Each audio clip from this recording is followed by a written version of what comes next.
Zero Endz.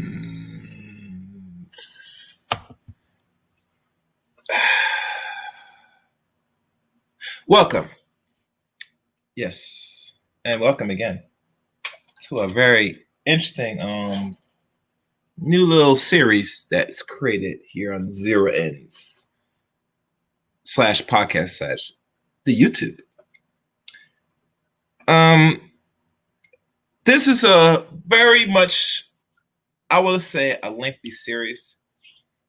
One of many new series besides the usual book readings. And I think this would be very educational, in my opinion. This will be the first time I've dove into this. So, today, this is more of a learning channel than anything else. And I think this might offend the more population of the female counterparts in our communities. But I think this is something that everybody can learn, in my mind. And what I'm about to read to you is a woman, a Black woman, particularly that got her doctorates, and I think it's in maybe the field of either education or clinical psychiatry, one of the sorts. She has devoted time for some time with her own research in regards to this thing of mental illness. Black women, or what they want to call, or been labeled, or like to call themselves for the last, I would say roughly 30 years, maybe 40 at much, that they're strong and independent. And you don't hear this from just younger girls now. You hear this from older mothers and probably older grandmothers, depending the time they were born, the era of the climate of America. So when you think about strong Black independent, we always think of it as endearment of praise, something that the community should worship. But I'm sorry to tell you that's not the case moving forward in the 21st century, ironically.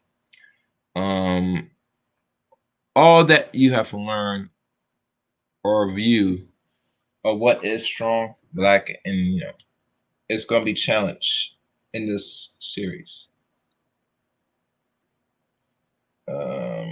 So for no further ado, we're going to go into this personally. Let me see this. Before we go anything, I got to check my end, make sure everything sounds good.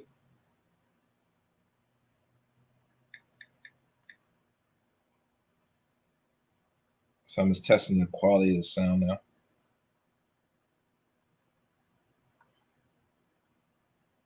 Let's see. Testing the quality of the sound now. All right, looks like we're working. All right, so for no further ado, let me take down this little thing right here. I want y'all seeing this.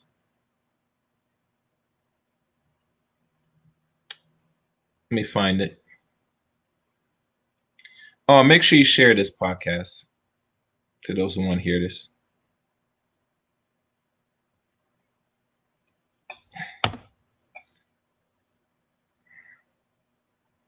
So I'm going down the list.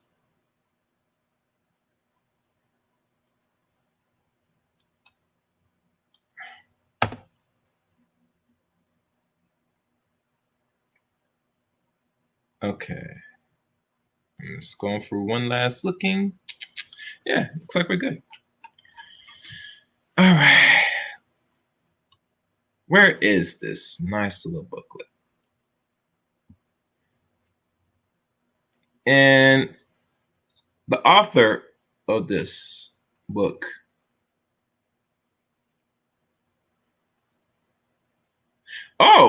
okay. This is by Michelle R. Offold. That's the writer. And mind you, this was written and I think it was published for a dissertation roughly 7 years ago of this summer. But normally the information has not really much changed too much in the past 7 years. It's more of an analysis of why our community thinks the way they do and why Black women think they feel they're strong, independent, that this is a healthy thing in a state of mind. But for research from another Black woman that's been, I guess, been hearing this rhetoric, and she herself had to look herself in the mirror and look at not just only herself as a Black woman, but other Black women, why we think the way they do. So, and she dedicated this to her family, her friends, and her mothers. And this is the dedication by Miss Michelle Offold. So let's look at this. And we're going to read the acknowledgement before we go into this. This dissertation would have remained nothing but a dream if not for the support of Dr. Susan McMillan. When everyone else counted me out of the race, she helped me get up and keep running. Thanks also to Charles Jackson. He had an uncanny way of seeing or sensing need. Whenever I was discouraged, inedible, Charles would somehow be moved to call with encouraging words and set me back on track. The mentoring of Dr. Jeffrey Cormie, Dr. Percy Johnson Mallard, and Dr. Francis Rockin. A grateful acknowledgement. Never did a doctoral candidate have a better and more encouraging commitment. And I am forever indebted to Ben Osingo, I think that man might be from Nigeria or African. Your support and patience was without, and thank you for caring. Chuck Metras, haven't you ever been the answer to prayer on the last minute Friday? You definitely were for me. Thank you for hoping into action immediately and helping me see clarity.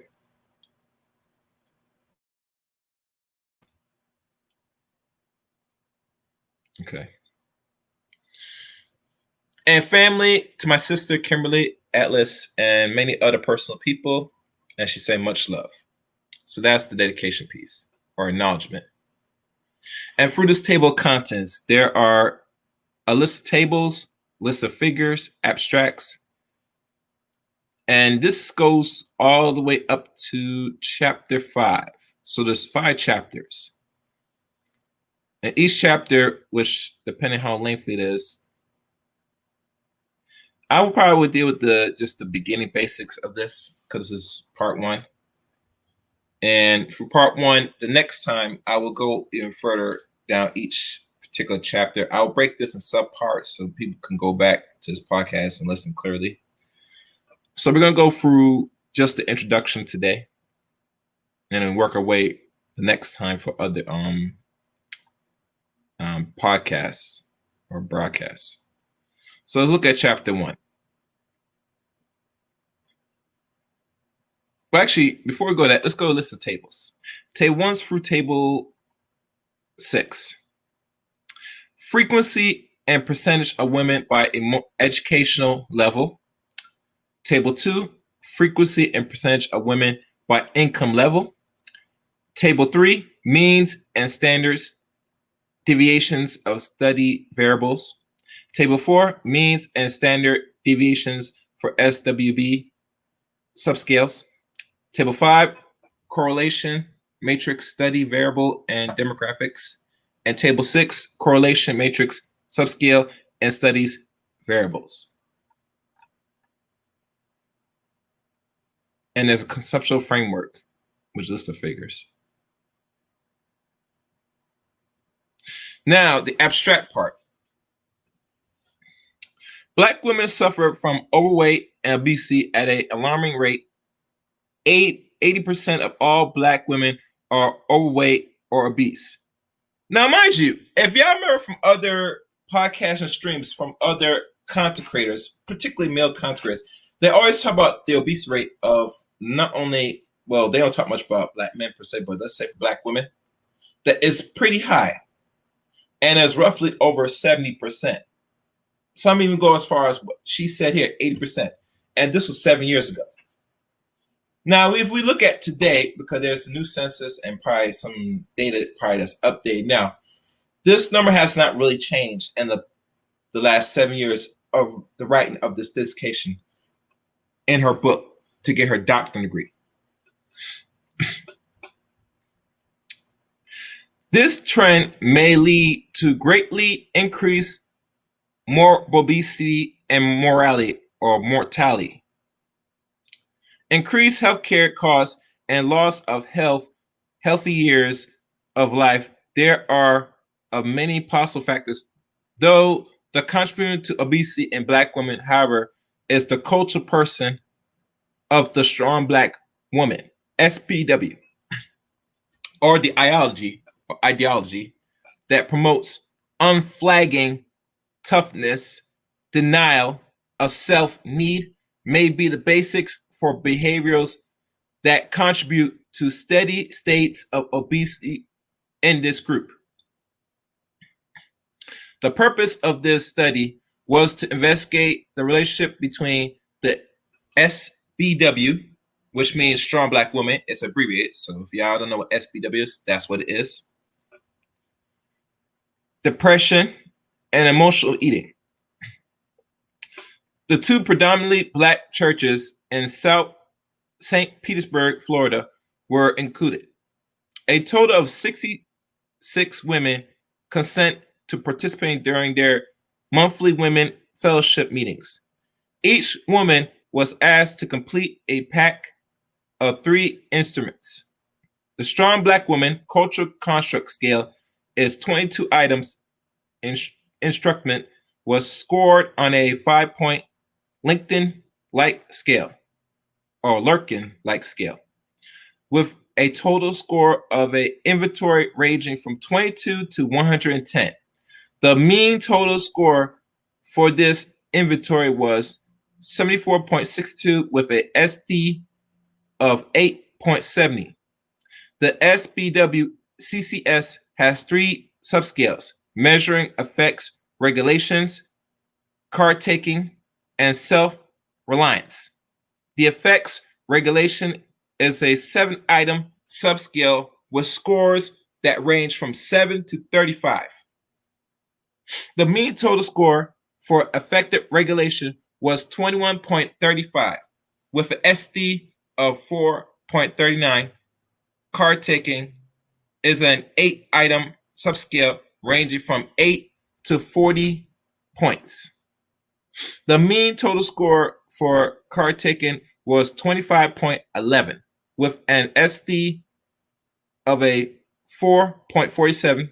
The self-reliance subscale has score range from 7 to 35 and had a mean of 28.17 with an SD of 3.31. The emotional eating scale of a 25-item inventory rates on a 5-point Lurk-like scale has a score range of 25 to 125 points. The mean score for this inventory was 49.36 with an SD of 19.42. The Center of what they call Epidemiology studied depression scale. A 20-item inventory has a score that ranges from 0 to 60 points. The mean score for this inventory was 14.06 with an SD of 9.5. All right, hold on. Let me just do this quickly.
All right, I'm back. Let's continue.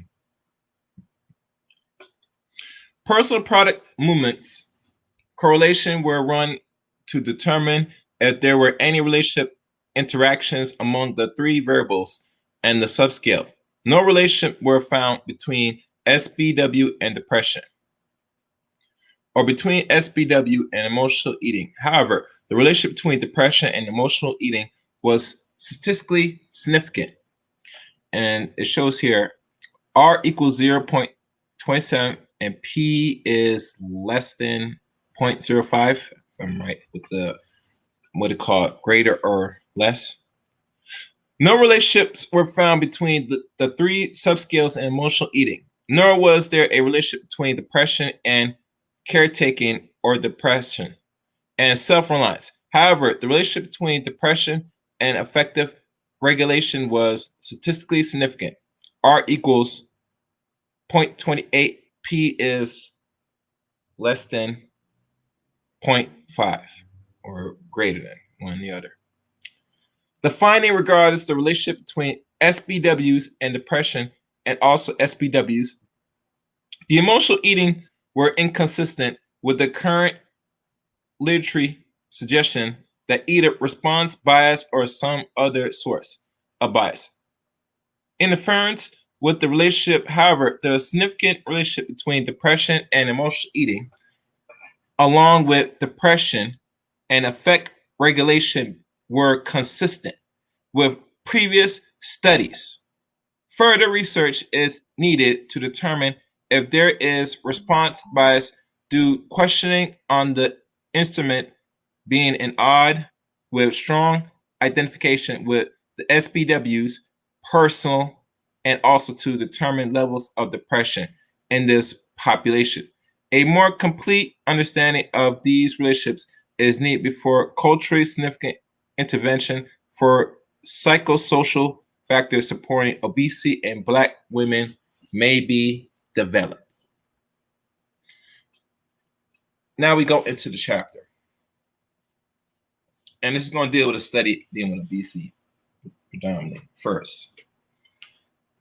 So chapter 1, introduction to the study.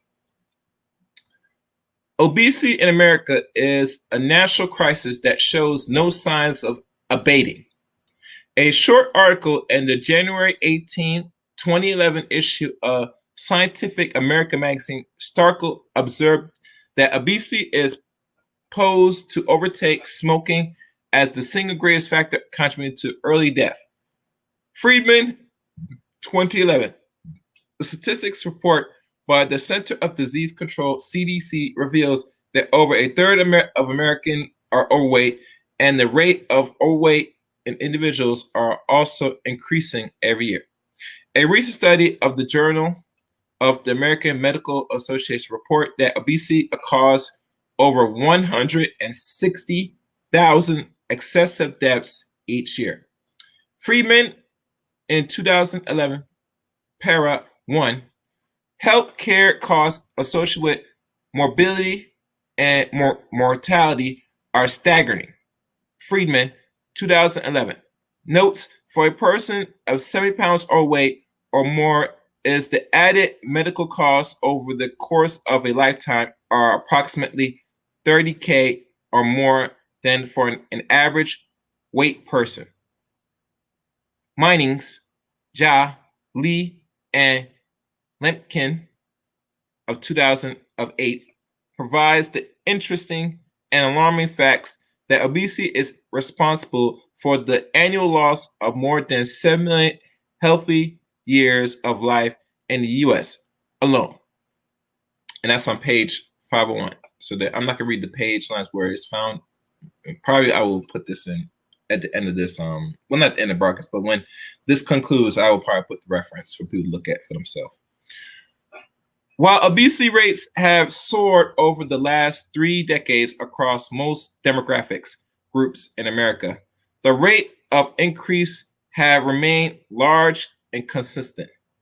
For all groups except Black women have shown a significant higher increase in overweight and obesity prevalence in recent years. Roughly 80% of Black women are affected by overweight and obesity. While it is true that women with low income appears to have the greatest likelihood of being overweight or obese, Blacks, women at all sub-economic levels suffering from overweight and obesity, defined as a BMI greater than 25 and 30, respectively. Office of Minority Health, 2009. Isn't that funny that a lot of Black people Thomas said we are different from Europeans, which in some cases, depending on how you look at it, yeah. But if you look at the average American person up to the end of the 70s, going on to 80s, and we could say 80s particularly, is really when the diet really start to show forth and start to show a problematic in America in its totality or its entirety. Now, if y'all recall, remember, the American diet is very poor. I ain't gonna give no pushback on that, as y'all know. And one of my major problems about this so-called American diet, and we could say globally too, but everybody that lives outside America doesn't have their food chemicalized, injected with more hormones and injected with more artificial sweeteners. That is leading to a pandemic, not only in America, but eventually what the direction they want to take is globally. Because if you look at outside America, we don't consume the same diet with all the additive sugars and hormones that makes people blow up bigger.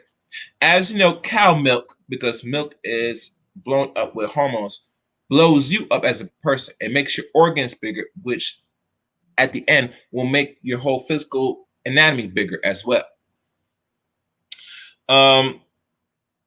One thing is to know that with Black people, because we always had a slave diet, what's going to lead to more deaths to Black people, men and women, especially women, is the diet with the lifestyle as well. We don't really be active no more as race people like we should be. And because how we are culturated in the society to what is Black, what is the image of Black, all this, etc., a lot of Black people will accept the status quo of mediocrity and, to not even self-prove on the body, especially when it comes to women. As y'all know, ladies, that the bigger you are, the more or less likely you will not get married to an average man or any man generally. Which another consequence that says it best about the bigger the woman, the lesser the size of the ring. Because on the average, men like to see appealing women that looks good health-wise and shape-wise. On the average, I think the bad reputation of Black men is we take everything and we still give our women the dick. So obviously in that course, a lot of them will feel that if they get bigger, it's going to be more appealing because it's attention to a group of men that doesn't see value in themselves and have a standard, in my mind. But we're not gonna go longer into this. We're gonna continue reading this article / booklet. The health impact of obesity in Black women is staggering. Obesity is known to be a risk factor for many types of cancer, such as non-Hodgkin lymphatic, multiple melanoma, or they call melanoma, breast, cervical, ovarian, colorectal, and I'm butchering these words, so bear with me, aspical, gallbladder, and cancer. Gallbladder, especially gallbladder. That's what's result. Oh wait, gallbladder. Sad. What else? Cancer of the pancreas, stomach, liver, and kidneys. It is expected that nearly 169,000 new African American cancer cases will be diagnosed in 2011, and probably has increased now for the last 9 years. And 65,540 African Americans will die from cancer during the same time period. American Cancer Society of 2011. Type 2 diabetes is associated with overweight in 80% of all cases diagnosed, and levels of new case and rapidly rising in this group due to increasing weight. 1 in 4 African American women over the age of 55 has diabetes. In 2011, diabetes was the leading cause of blindness, and African American people with diabetes experience more end-stage renal disease or renal disease and die of disease at a rate that is of 40%, higher than other ethnic groups. The American Diabetes Association of 2011, hypertension, the silent killer long known to be medicated by body weight. I found in 80% of all African Americans over the age of 45, Center of Disease Control and Prevention of 2009. It is the forerunner to stroke, which occurs twice as often in African Americans as in white Americans, and at an early stage of life. Half of all African Americans will be or will die from either stroke or heart disease. The National Stroke Association of 2009. Murray Owens, Brody Black Walt Brownie of 2003 states that health behaviors do not occur in a vacuum, and this suggests the need for more consideration of how contextual factors, e.g., race, ethnicity, social class, sex, social families, and personal stressors, affected the health functioning of women. Paragraph 11. This observation compiles with the what they call alarming rates of obesity in the Black female population, underscore the need for research on what may be driving the obesity rate and increasing in a specific population. One theory is that the iconic image of the strong Black woman and the message of Black women's internalized regard their identity as relating to the strong Black woman construct may be negatively impacted by Black women psychology and physical well-being. The strong Black woman, SBW, is a term that is commonly utilized within the Black community. In this instance, strong reference to a common emotional trait that is generally prized among Black women by Romero of 2000. Strength is a much an expected personal trait, as melanin in the skin is an expect physical one. Strong Black women are not born into strength, but are socialized into a specialized sisterhood. Beginning early in their childhood, they learn the boundaries of behavior through fenile imprinting on the strong women presenting in their family line. Tompkins, 2004. That's roughly 16 years ago. Strength in considering an essential, non-negotiable requirement. It is believed that a Black woman needs to be strong because it is her job to provide the glue that holds her family and her community together against the onslaught inflicted by poverty and racism. No doubt women of other racial and ethnic groups have experienced that would lead them to self-identifying as strong and nurturing as well. However, the basic difference for African American women is rooted in the historical context of social constructs of her image as they develop through slavery and beyond by Romero, 2000, roughly now 20 years ago. Though the phenomenon of the strong Black woman has long been a commonly accepted and well-known entity within the African American community, there has been a depth of information on the concept in the scholarly literature in 2000 by Romero, because the first to conceptualize the strong Black woman. Romero was able to refine the concept to its essential of two major core beliefs. The first theme is that the SBW is strong, relies on her own strengths, and is self-contained. The second theme says that it falls to the SBW to nurture and preserve the family. Romero states that early on in their development, many Black women internalize the standard that they should not expect anyone to meet their needs. Instead, they are urged to become fully self-sufficient as early as possible in life, first and psychosocial bias, and then as they reach maturity on the financial basis as well. Let's read that again. I want people to hear this real good.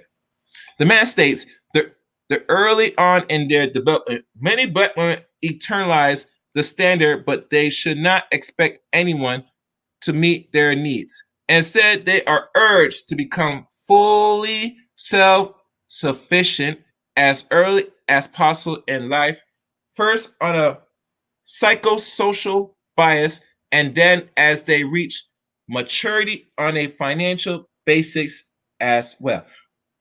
So what they tell you, since I was roughly in the late 60s, early 70s maybe, they've been telling a lot of the women that's going to be adults or coming up that to not need a man, don't require a man if you're Black, is a good thing.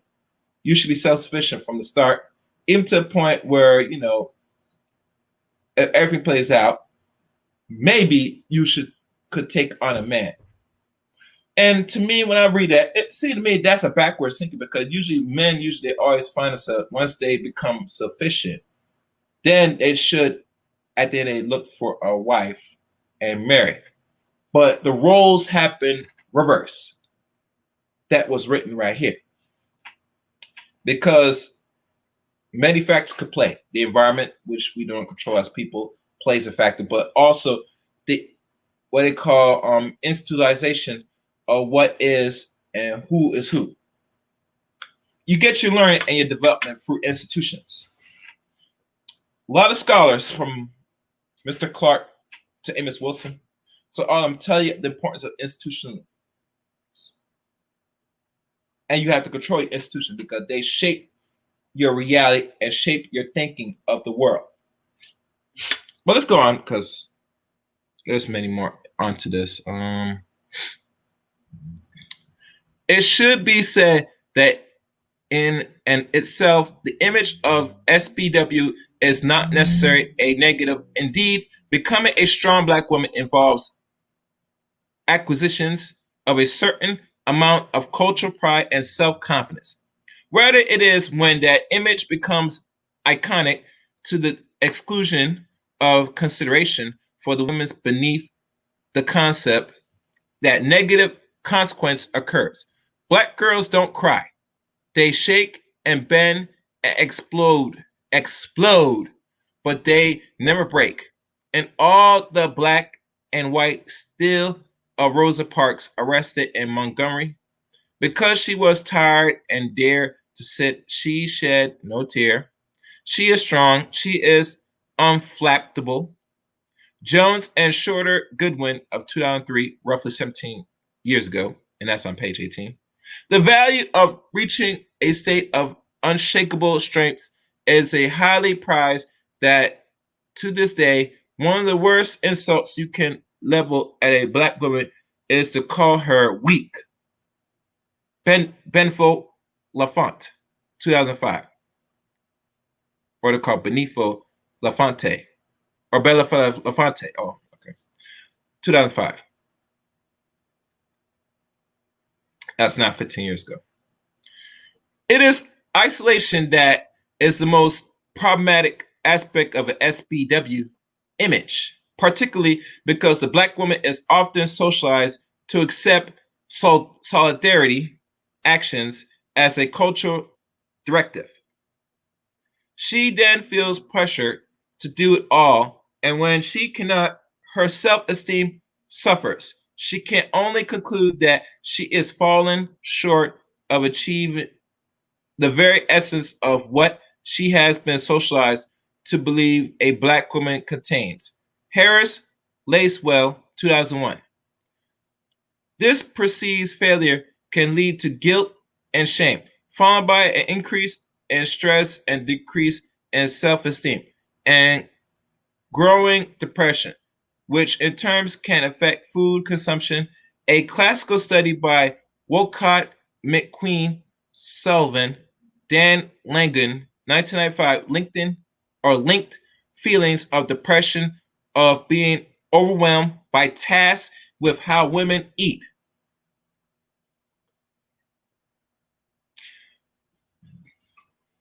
The studies found that women overwhelmed with maintaining the SBW personal have little time to invest in maximizing eating patterns for health and well-being, nor with structuring their diet to support an ideal body size.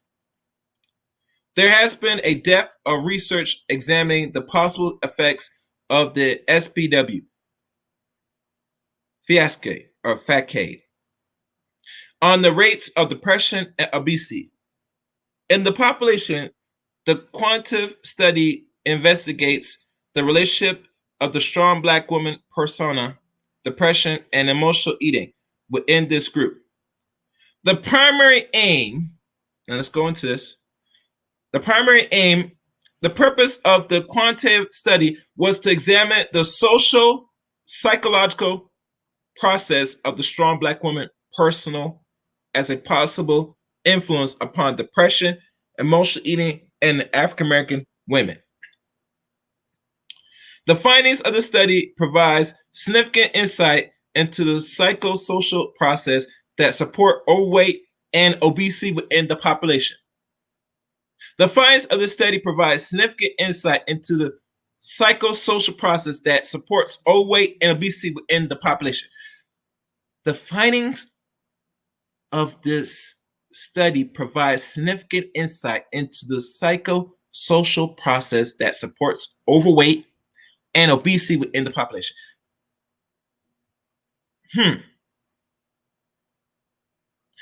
Let's go on.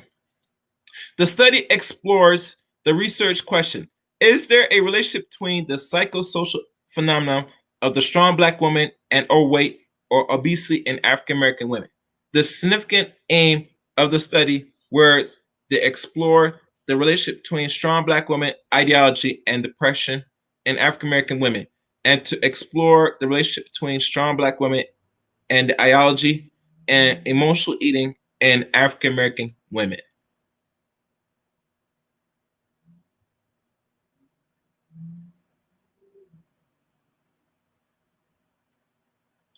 And that wraps this chapter. Here, there's related questions, studies, research questions, where it says the following research questions were addressed in this study.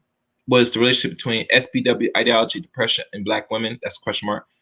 The relationship between SBW ideology, emotional eating in Black women. The relationship between depression and emotional eating in Black women.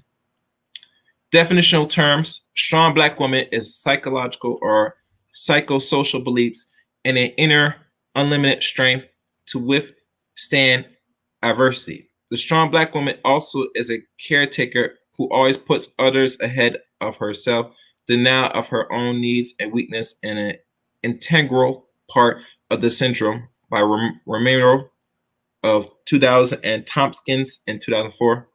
Emotional eating: the tendency to eat in response to negative emotions such as feeling lonely, depression, disappointment. Emotional eating resorts to specific confront foods, often sweets, highly calorie foods such as hot fudge sundaes. This differs from binge eating, which is a pattern of disorder, uncontrollable eating marked by consuming large quantities of food in a short time.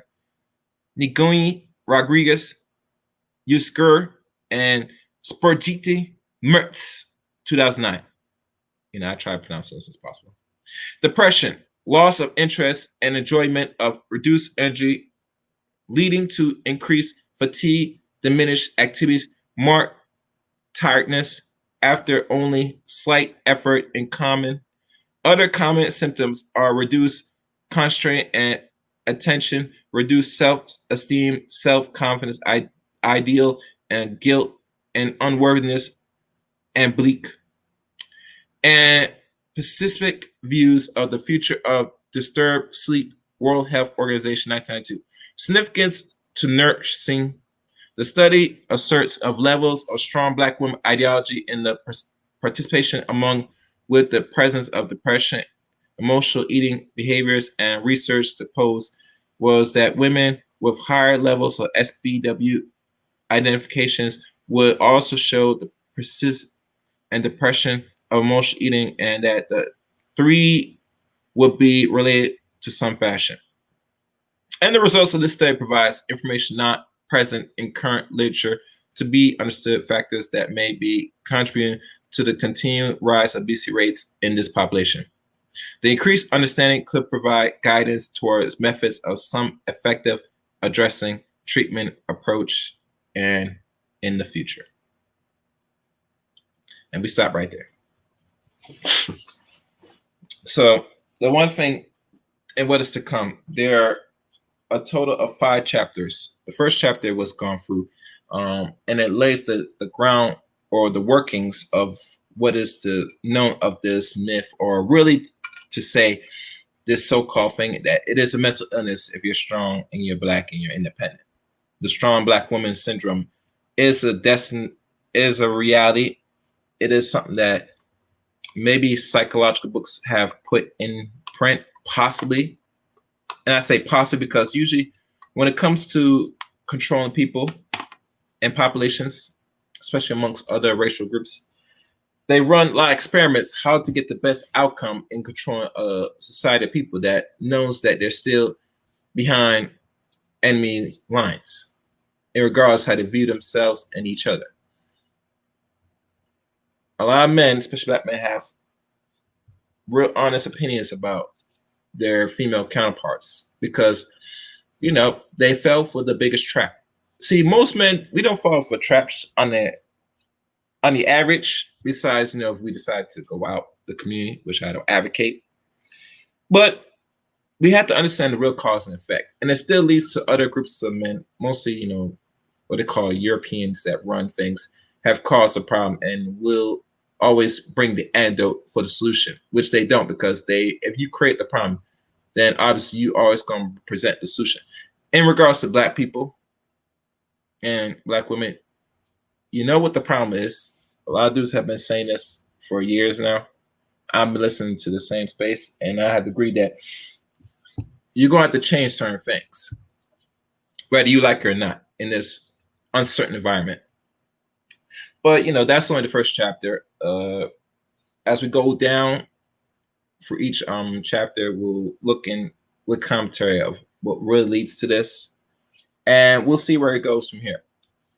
So for those that's listening to this podcast, thank you for listening. Make sure if you're on the YouTube, you share this. Leave a comment if you can. And also like this video as well. So I'll end on that note. I'll leave you off with this. And be on the lookout for the next podcast. Thank you again.